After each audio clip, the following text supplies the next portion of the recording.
This is a HeadGum podcast.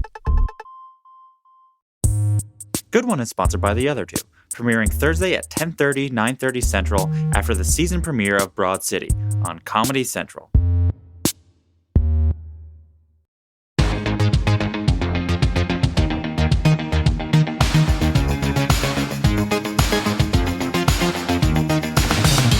Hello, I am Vulture Senior Editor Jesse David Fox, and welcome to Good One, the podcast about jokes.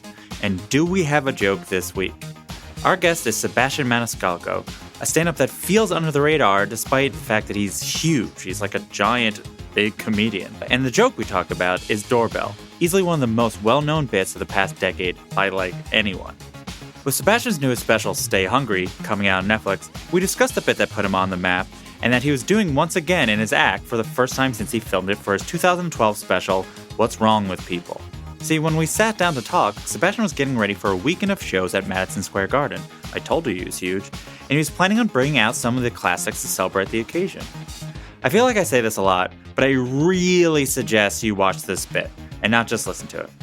Sebastian is maybe the most physical comedian alive, with act out so thoroughly ingrained into his writing. His movements are deliberate, specific, and so funny. It's worth watching the clip just to see how he pantomimed opening the door. It's just perfection. So, here is Sebastian Maniscalco in Doorbell. I was sitting in my house a couple weeks ago, just relaxing. My doorbell rang. This is weird. It's a different feeling when your doorbell rings today opposed to 20 years ago, right? 20 years ago, your doorbell rang. That was a happy moment in your house. It's called company. You'd be sitting there on a Thursday night watching TV. Your doorbell rang. The whole family shot off the couch. Oh my God! Put the lights on. Somebody's here. We got people. The whole family went to the door. The kids were in socks. They slid up to the door.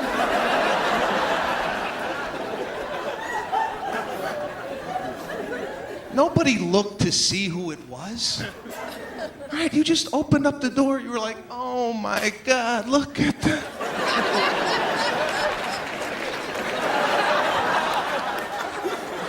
Look at us here. And you'd ask him, what the hell are you doing here? And the person would be like, I was in the neighborhood. I thought I might stop by, see how the kids are doing. They're like, oh, come on in. We're gonna have some cake. Your mother had a little Entenmann's. Maybe some Sara Lee crumble cake. Just in case company came over. She made an announcement when she bought it. She's like, listen, nobody touch this cake. This is for company only. Those crap muffins, those are for you people. You better hope to God somebody comes over so we could cut the cake.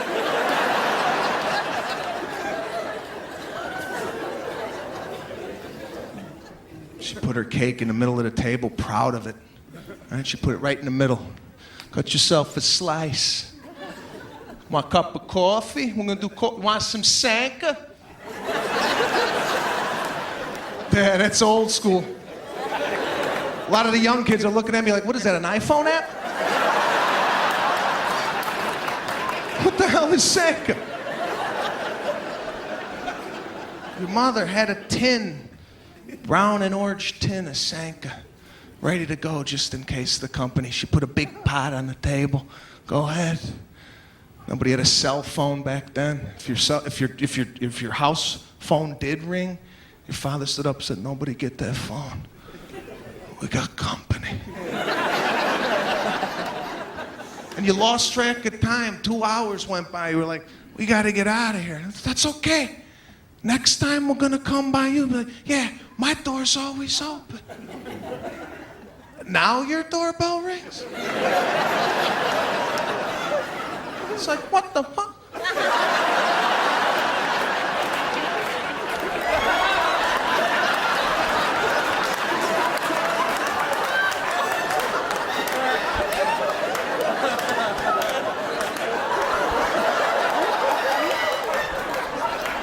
Right? Your own mother's crawling across the kitchen floor. Get down, my army crawl.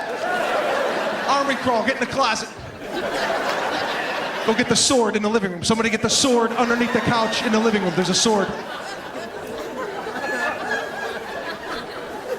Right? You have to turn and ask your family, you invite anybody over? You invite anybody over?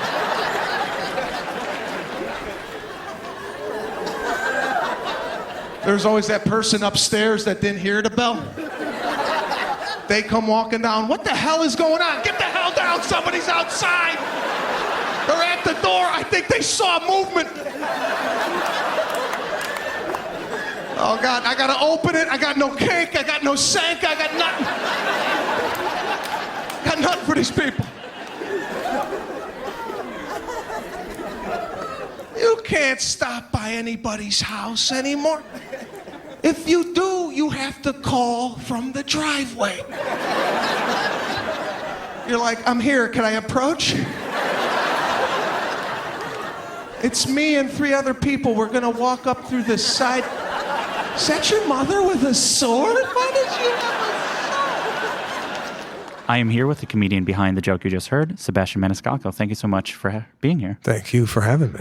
So I want to talk about, even before a joke is written, about sort of how you sort of go about observing your life. You know, I was thinking about in your new special, you have a joke about being at the gym, and then your wife was like, She's like, why do you look at everybody?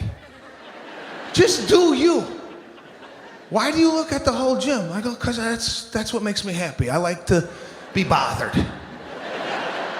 are you going through your life looking for material in that way? Like, are you sort of always with your eyes out? And then sort of what is the feeling that you're looking for that you're like, oh, there might be something here? So I generally go off the feeling I'm having while the quote unquote act is going on. For example, I'll be at an airport and I'll see my gate and there's a lot of people at the gate. And I normally go down to 2 or 3 other gates where nobody is and I sit down. No matter how far I go, there's always somebody that sits right next to me. Now, I don't know, like if you would feel at all annoyed by that, but I actually get upset that this person decided to sit near me when there's 68 other chairs available. Yeah. So those moments I go, oh, okay, I think there's a nugget here to explore. And that's an addition to that little chunk is an addition to the bit that's in the new special with the treadmill, where the treadmill becomes like the airport where I have 8 empty treadmills and a guy kind of right next to me. So I get annoyed at those things. I don't know if anybody else does, but I feel when those moments are happening and how I'm feeling, I tend to retell the story. There's a lot of talking I do during the day to people, not a lot of people, just specific people. I have a buddy back home in Chicago that we share stories. He'll call me up. He goes, listen to this. And then he'll tell me a story. I go, yeah, you think that's, listen to this. Yeah. So we'll share stories back and forth, back and forth. My mom is a good barometer for what I do on stage. If I got my mom laughing at a particular story, it's not like I'm telling her the story so I could put it on stage. It's just like if you would call your buddy or your wife or whoever and say, babe, I just went to the Four Seasons Hotel and we set up a podcast in the middle of a banquet, whatever it is. Yeah. I tend to flush out my stories with my close friends and family, and then I present those stories on stage, and I record them, and then I listen back, and then I go back the next night and maybe adjust something that I thought, maybe I'll leave that out, pop this in. So it's not a writing of the material. Yeah. It's more of a trial and error on stage, but the inception of the stuff happens with me just telling a story to a family member. And then you're just building. You're like, oh, they responded to. There's something there. Then you keep on going till you just basically keep on if you feel like you have an observation, then you're like, I think this is universal. You'll figure that out by one person at a time, then slowly 100 people. Then now you'll be like 20,000 people. Like, yes, we agree that that observation is correct. Yeah. Sometimes I tell so many people the same story that I forget that I've told them the story. So with my buddy George, he'll go, all right, you told me that already. So that's how many times I'm telling the same story over and over and over again. And I don't know if that's normal. I don't know if people call 4 or 5 different people and tell, like, I get annoyed when I was out to dinner about, 6, 7 years ago. My wife we had a dinner.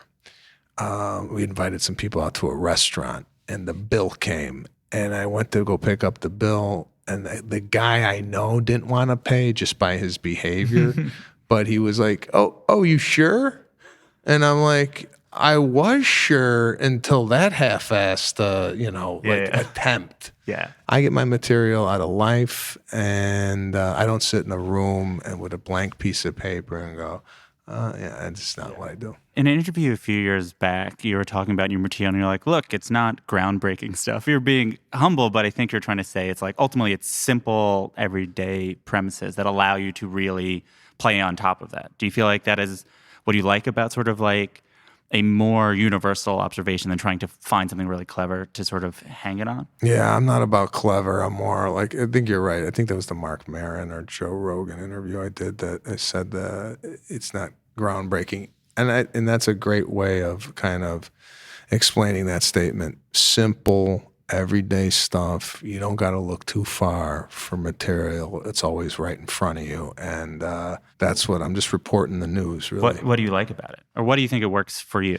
Works for me because I think it resonates with everybody. You don't have to be a specific, like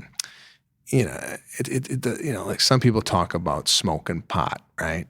Now, if you don't smoke pot, you might not get the joke because you don't know what it's like to be on pot. I like to do jokes that everybody could relate to, regardless if you're smoking pot, drinking beer, or what have you. Everybody is living their day-to-day life, and the observations that I might make at Starbucks or Chipotle, I believe that a lot of people have been through and can relate to it. So let's talk about the doorbell joke. Where did that start? And then what is the process? What was then the process? You're like, oh, this might be worth looking into. I remember where that came from. It was at my kitchen table in Chicago when I was around 23 years old. My family was talking about, because the doorbell had just rang and it was a family member, and we were talking about the doorbell and the differences, how it is today and how it was 20 years ago. And we were just talking as a family. Remember 20 years ago, you used to get excited, go to the...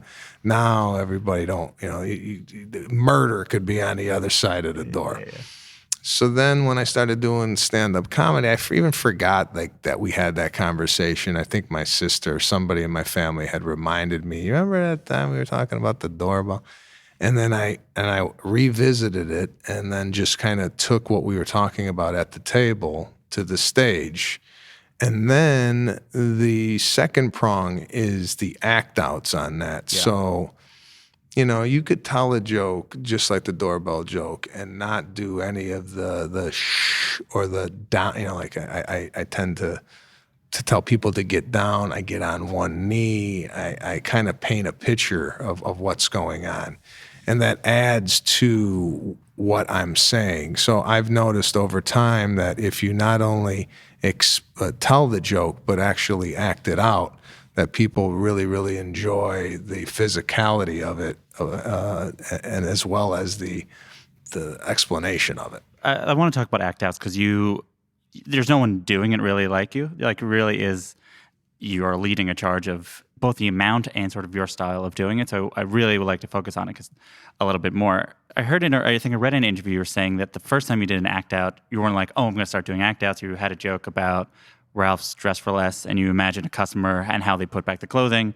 What was it about doing that act out at that stage of your career where you're like, there's something here that you're like, this is a thing that I want to start doing more?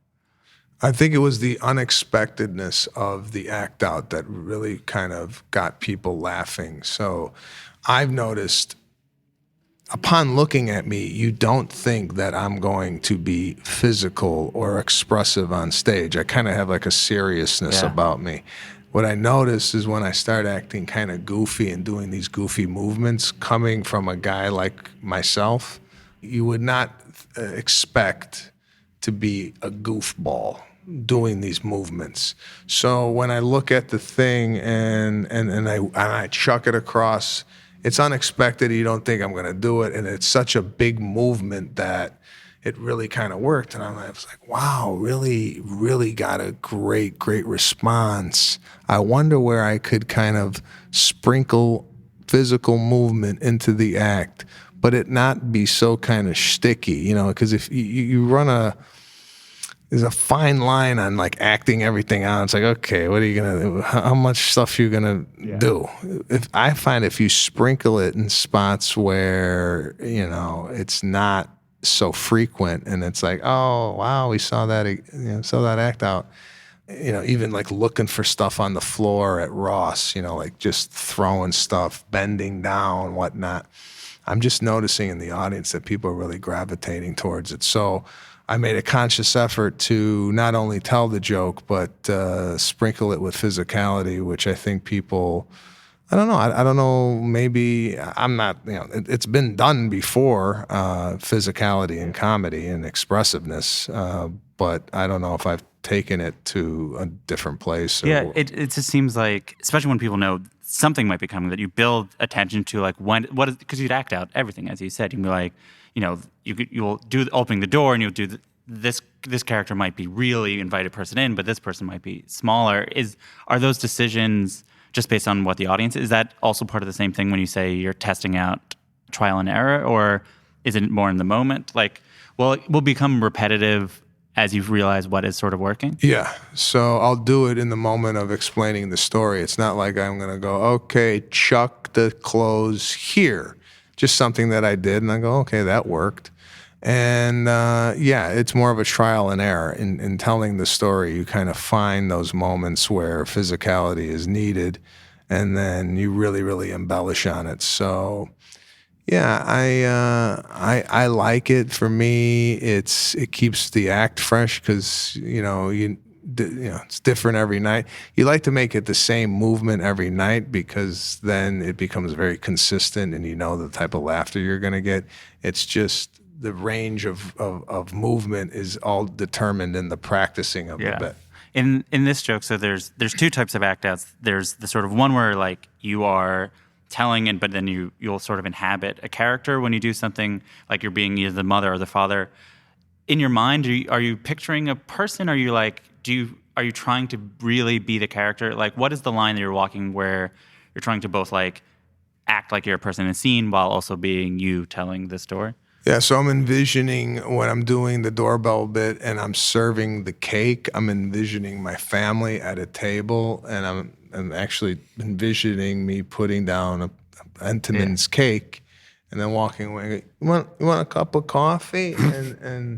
and just motioning to whatever, the coffee machine. So it's actually, I have this visual in my head. I actually have the whole doorbell bit. I'm taking myself back to the house I grew up in, and I'm envisioning sliding up to the door. I know what the door looks like. I know what the little peephole looks like.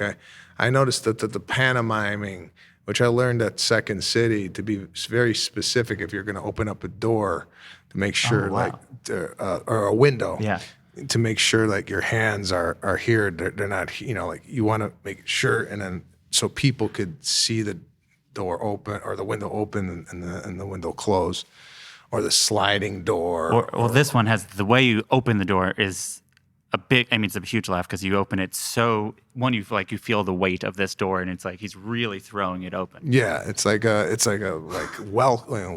to the house. Yeah. I mean, if you just did it like this, you wouldn't get the reaction, like, oh, you just opened the door. But when you throw your hand open, you're like, hey, it's a party. It's like a party. Get the cake out. Yeah, I mean, it's all kind of calculated prior, to it really kind of being part of the act, and it's worked out at the Comedy Store mainly. because that's the place I feel most comfortable doing new material is the Comedy Store. The way you open the door is a version of it, and or how the kids jump out of the couch. It's hard to describe, but there is a certain sort of like way you'll do the sort of when you're doing a more discreet act out, when you're not doing like a full persona, you'll do like it's like a burst. You're the sort of like. Do you have a sense of like? I think I remember like when preparing, you're like, oh, he really likes Michael Jackson. There's sort of like a very like jolt in which you'll do it. Do you know what I'm talking about? Yeah. So it's a very pronounced movement. I liken it to Michael Jackson's kick, where he just popped up and just gave a kick, and then it's like, whoa. But there's also moments where you go the opposite way and you whisper to the audience. And I feel like whispering or mouthing something, you could almost feel the audience, come to you. So I like to do it in a variety of different ways. It's very explosive, but then there's like smaller movements. It's like my father going, let's get out of here, and just moving your fingers, like slightly, that he means business.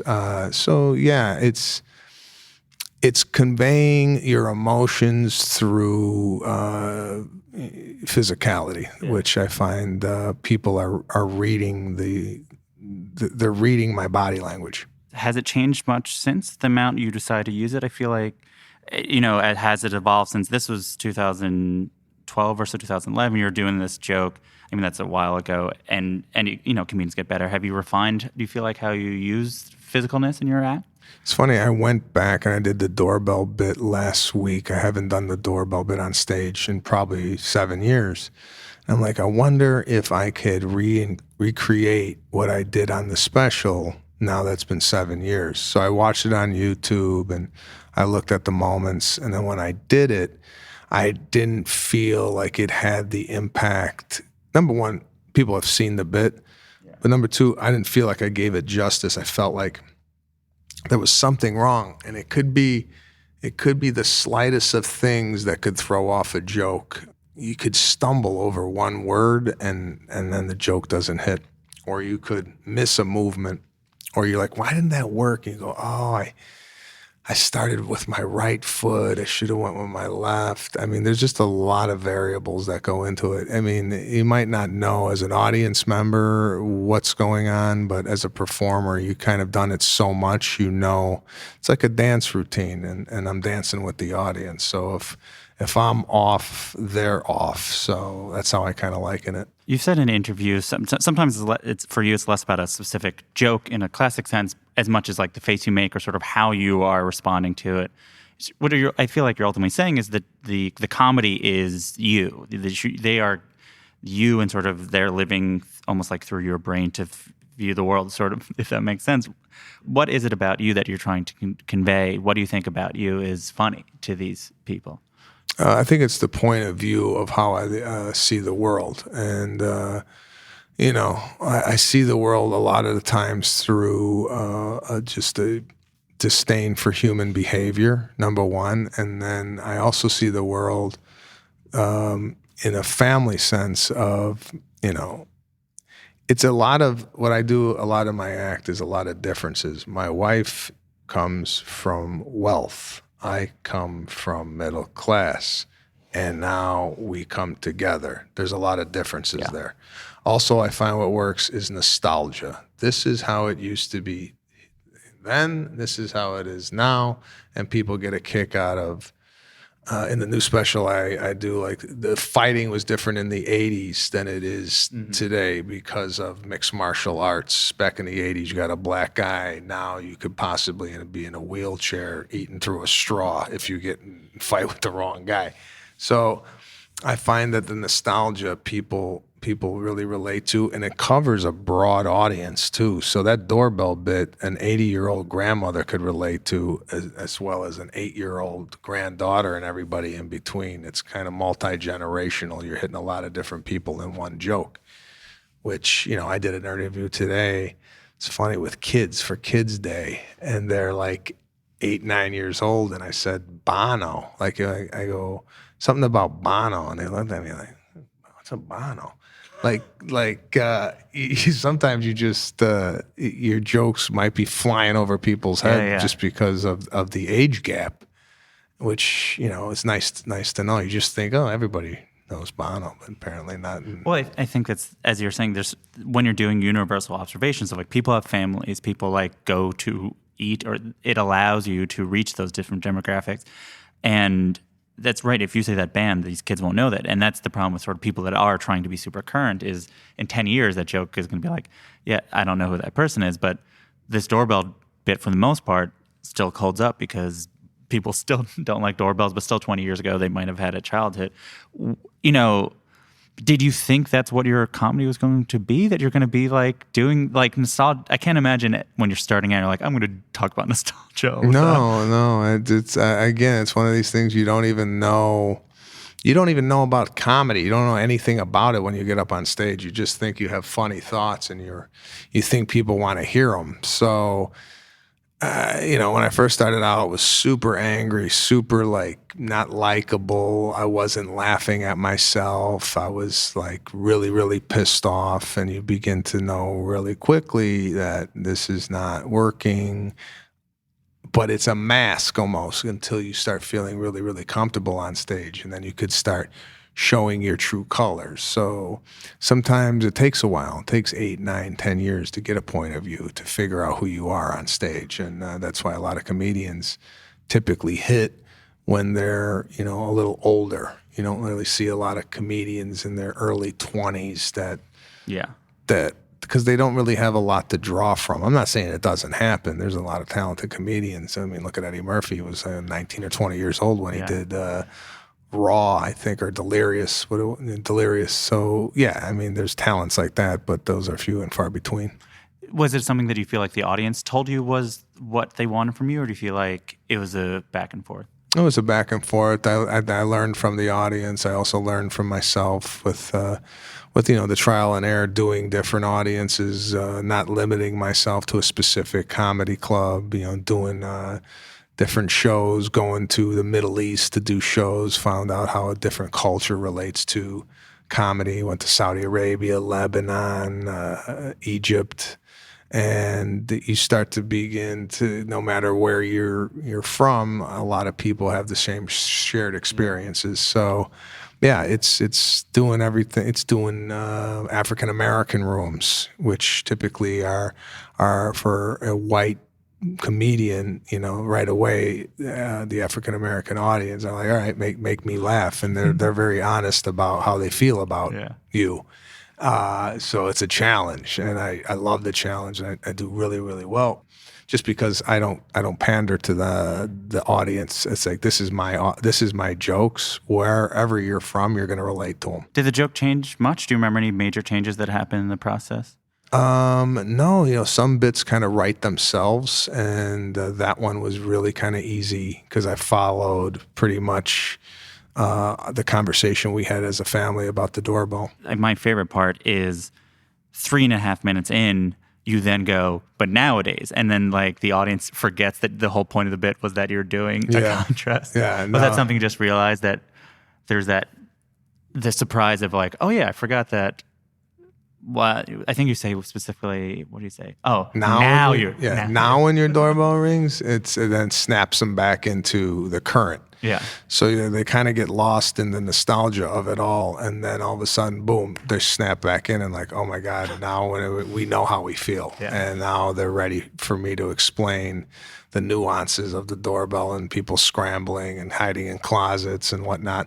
Although I might have to update the bit, because now with this thing called Ring, you could actually see who's at the door. You could be in the Bahamas and go, look, the mailman's there. Like there's no more guessing. It's like who's at your door. Who's in your house nowadays with all this technology. So I might have to like upgrade the bit. It's interesting because it was I feel like a really breakthrough joke for you, but it's because though you don't go like, my mom was like this, my dad was like that, which you would do a lot more as your comedy went on. It was like it felt like you're like dipping your toe and doing a little bit more storytelling, a little bit more telling story about your family. Did it feel like that when you were doing it? Did it feel like it was a gateway to do that type of stuff?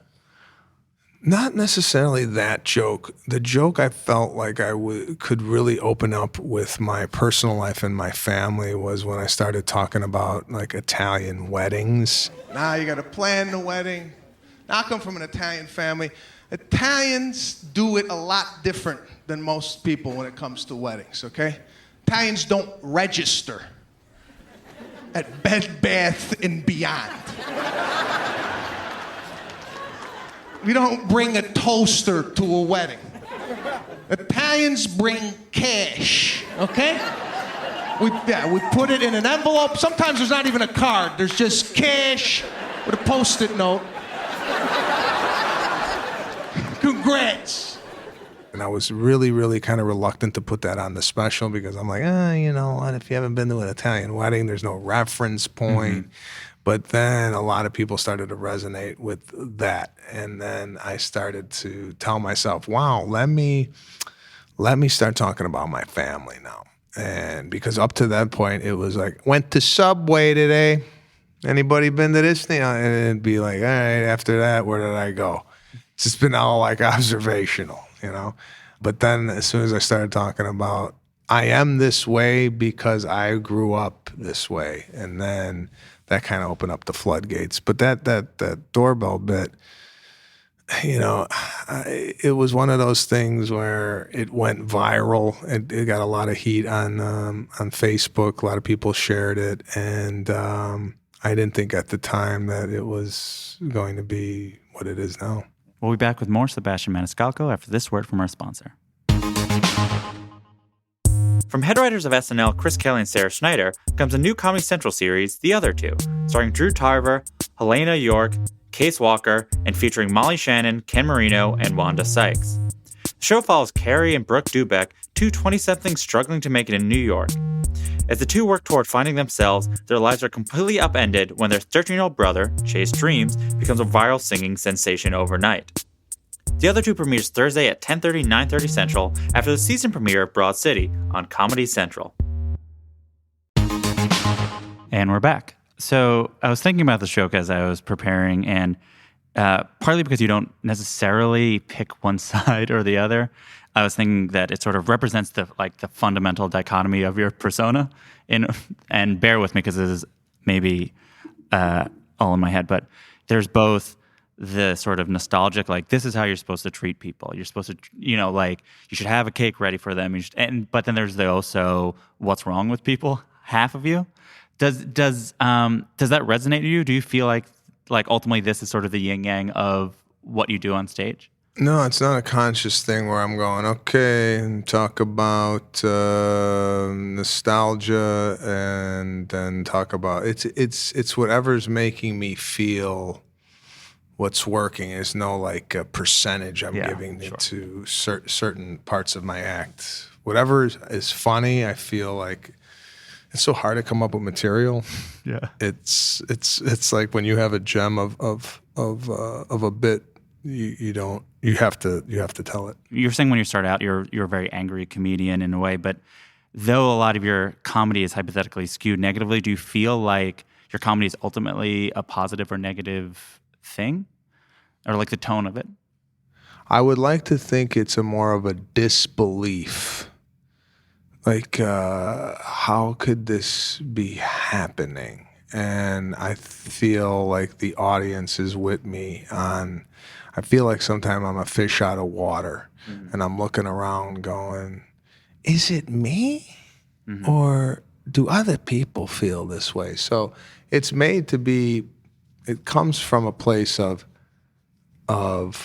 judgment, but it's not in a way that it's malicious or you know I'm making fun of me, I'm making fun of my family. I think everybody, it's just the way I grew up. You got ripped to shreds, and nobody was angry about it. You know, if you came out with a weird shirt, 4 guys are gonna go, where are you going? And no one took it as, I don't know. It's just, you know. That's just the way you talk to each other. Yeah, and then I kind of just translated that to the stage. You know, it's just like, and you could look at it the other way, going, well, maybe that's just the way people do things. Maybe they sit by people in the airport, and but it's more like I'm kind of pointing out the absurdities of life, and it's coming from a good place. Yeah, I mean, I think also ultimately, though you might be negative to this person, everyone in the audience is like, you're on their side. Yeah, it's like if 3,000 people are in the building, we're not the problem. Yeah. It's the people, as soon as you step outside, those are the people. Yeah. So we are currently in a Four Seasons right now, and you, for your first few years when you're starting out, you worked as a waiter at a Four Seasons. When you do a show, how do you try to provide good customer service? I like the people to come to the show and kind of be transported into my world. So first and foremost, I have to be on my game. I have to deliver comedy for an hour and 20 minutes. That's what people are there for. That's what people are paid to see. I like to give them some visual effect. What I've done is I've taken screens, LED screens, and put them within the proscenium of the stage so people could see the act outs and expressions and all that. And it's kind of done in a way where it's slick.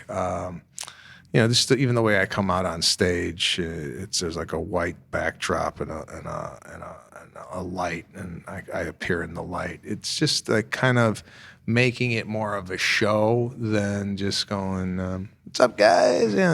I like kind of the Michael Jackson of it all, just to kind theatrics. Theatrics. On the show at the Madison Square Garden, there's cryo involved, and there's a little bit more of excitement in the air opposed to just walking out onto the stage and making people laugh. So that's the way I kind of provide my way of hospitality, because I feel like when I was doing the clubs, I would stay, until everybody left. I would take photos. I would sign DVDs, talk to people. And, it was something that I felt like, hey, if you're going to spend the night with me, I want to thank you for coming out. I want to thank you for paying for parking, the tickets, the 2-drink minimum, all that stuff. And now, I can't do it just because of the size of the audience. I'll be there for 3 weeks. Thanks for coming.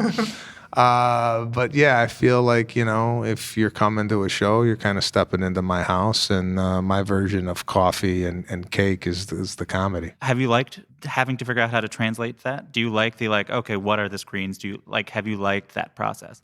I think some comedians are like, I'm just a guy who tells jokes. I don't want to, but have you liked how do you elevate it? Yeah, I think it's very important. Even the new special that I got out on Netflix, the design of that kind of oval grid over me, and the lights and the stage kind of having those white lines lit up, and me coming from the rising up like that with like little smoke. We're You do like it.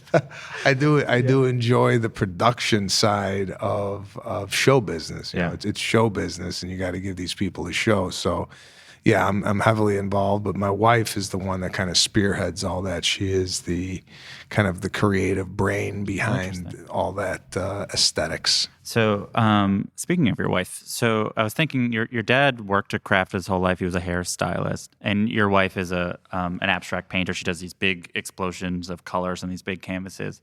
When you think about what you do you feel like it's closer to what your dad did or closer to what your wife does? That's a good one.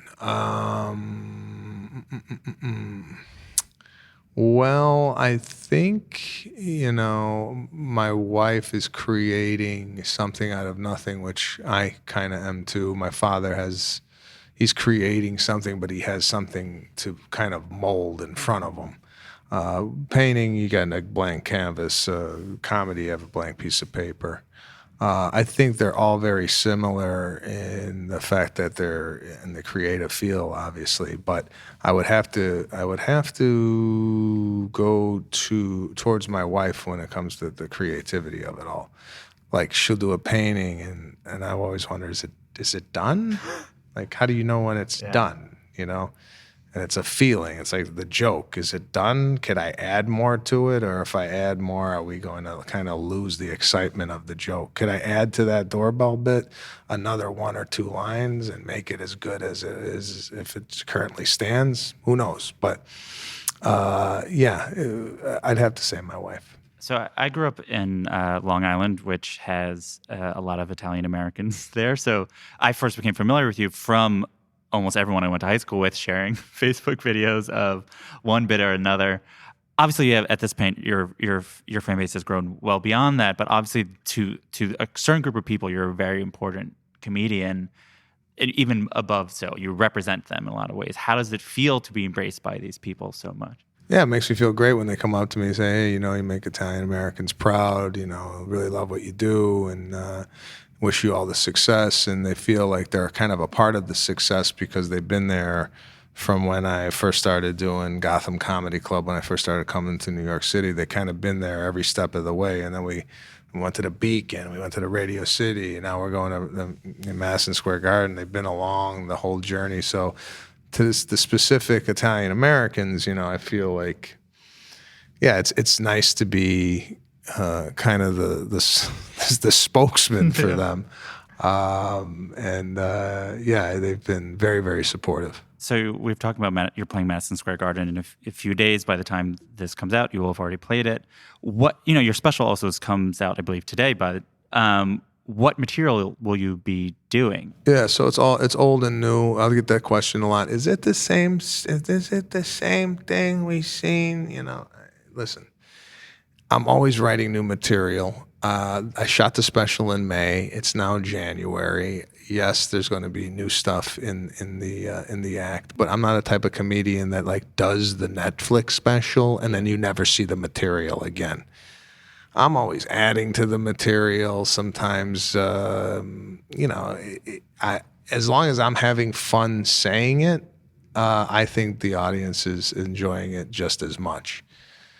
Will they go, we saw that on the special? Yeah, some of the jokes you're going to see on the special. It's just the way it is. But some of the jokes are brand new and hot off the press. And, it's like I run into this all the time. People go, I love the doorbell bit. You didn't do the doorbell bit. And then I'm like, well, I did it. And then some people go, if I do the doorbell bit, I've seen that. Why are you doing? So you try and give them, a good kind of marriage of old, new, and the greatest hits. Do you think you'll do doorbell at Madison Square? I am doing doorbell, definitely doing it. Will you work it out beforehand? I did. Oh, cool. I've done it. I've done the doorbell bit. I think I might do the bow and arrow bit. My buddy with the bow and arrow. He's got this thing in the house. I go, John, what the hell you got this in the house for? He's like, you kidding me? It's for home invasion. Home invasion? Could you imagine the poor bastard that breaks into my buddy's house?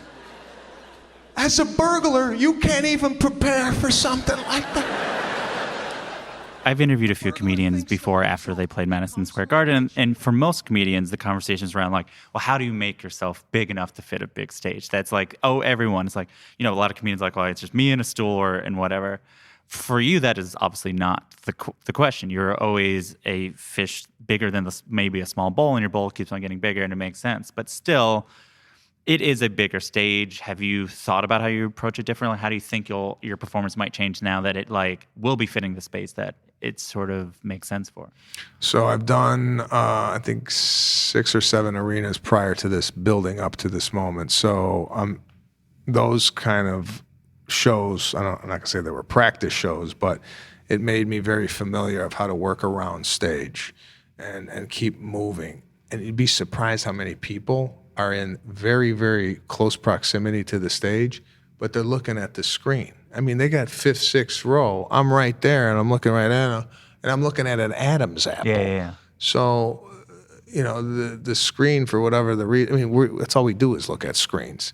So, yes, I have kind of created an act in the round that I kind of know where I'm going to be when I'm doing certain bits. Sometimes I have to look 4 different ways, but the way I'm doing it is kind of within the bit, so it's not like, hey.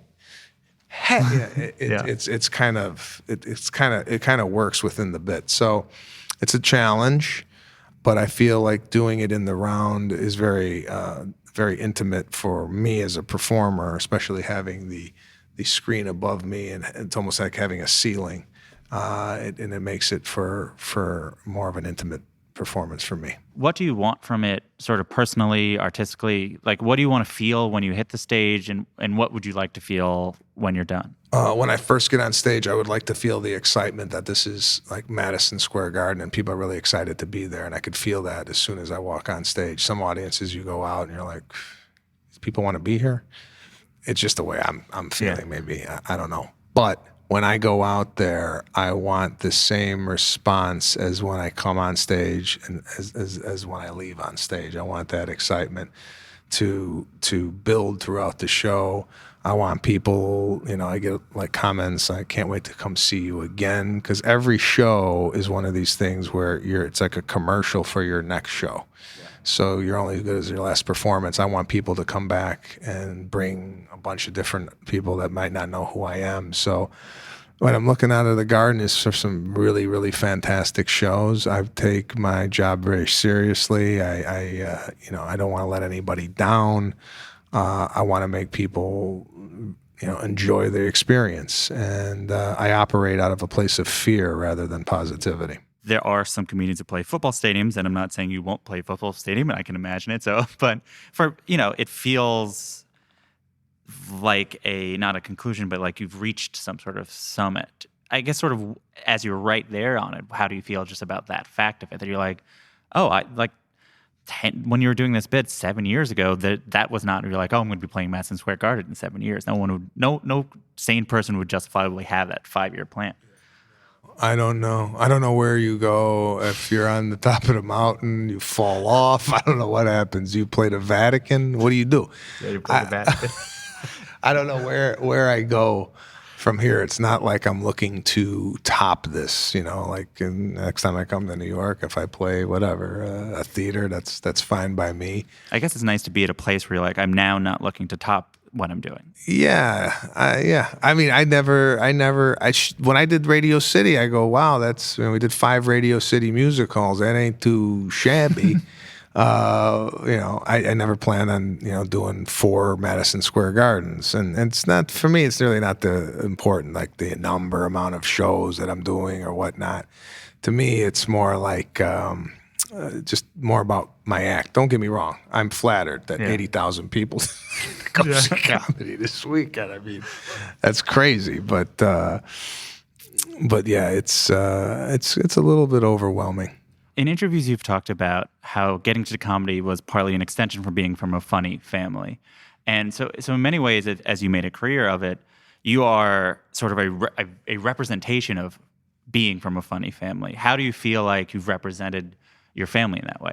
As being, you are like, we the Maniscalcos are funny, here I am proof of it. Yeah, it's like, my father thinks he's a bit of a comedian just because of his job, and he feels like he's performing for one person every hour that they sit in the chair.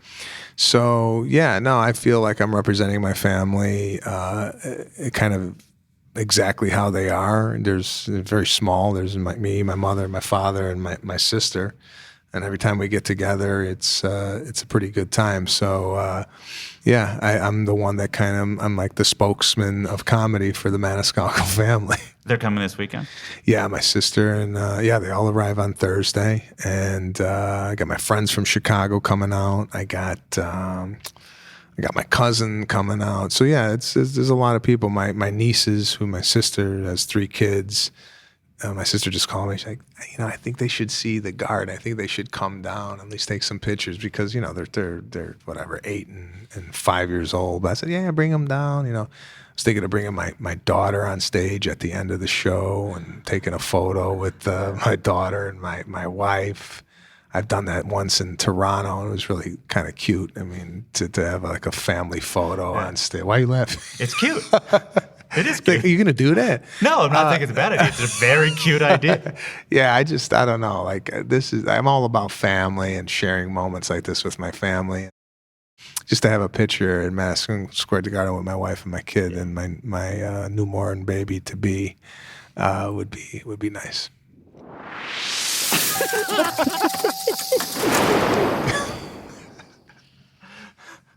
It's always so abrupt. So that sound means it's time for our final segment. It's called a laughing round. It's like a lightning round, but because it's comedy, it's a laughing round. I've heard in an interview you say you don't like to eat before a show. So what do you like to eat after a show?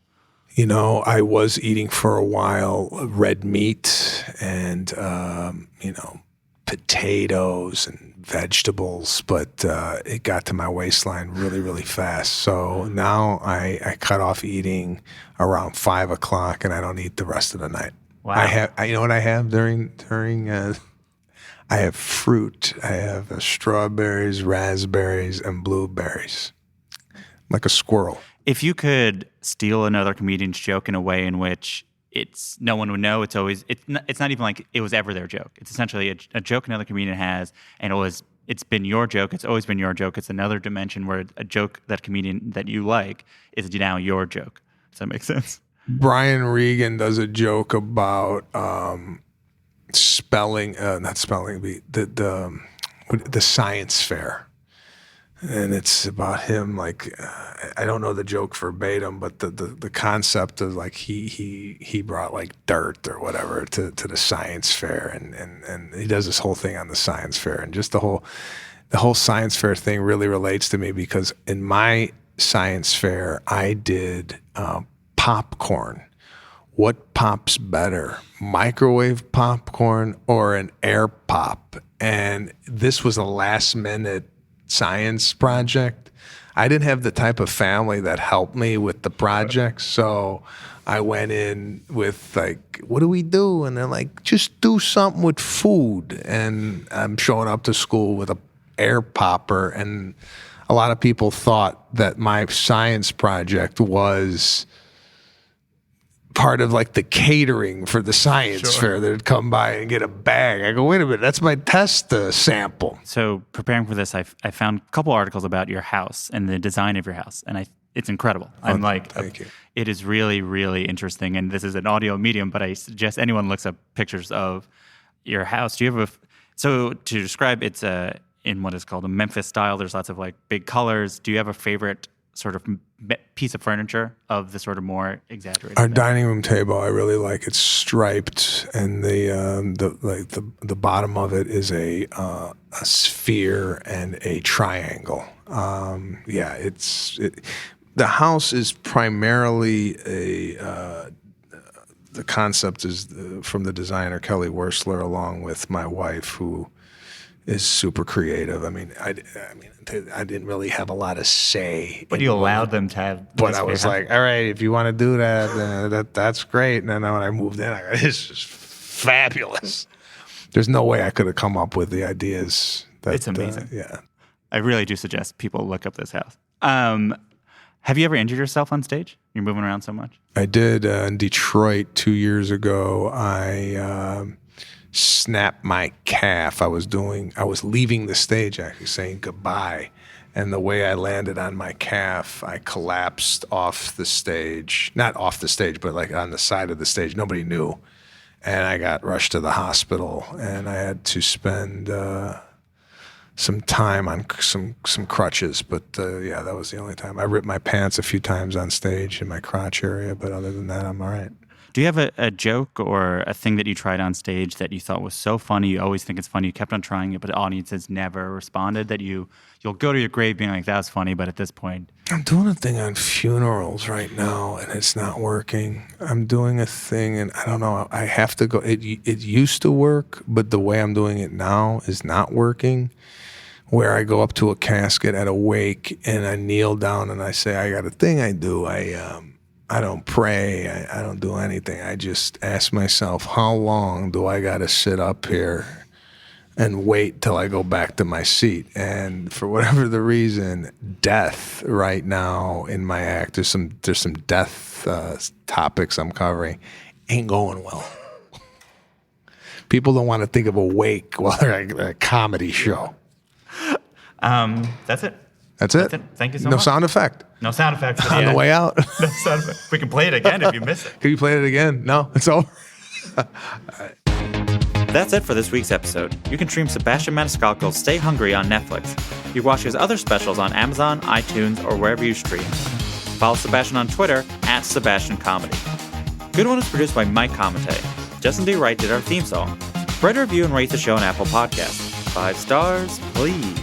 And hey, if you know anyone who might like the podcast, maybe tell them. What the heck? You can email any comments, questions, or laughing around suggestions to goodonepodcast@gmail.com. I'm Jesse David Fox, and you can follow me @JesseDavidFox. We'll be back next week with a new episode and a new joke. Have a good one. That was a HeadGum podcast.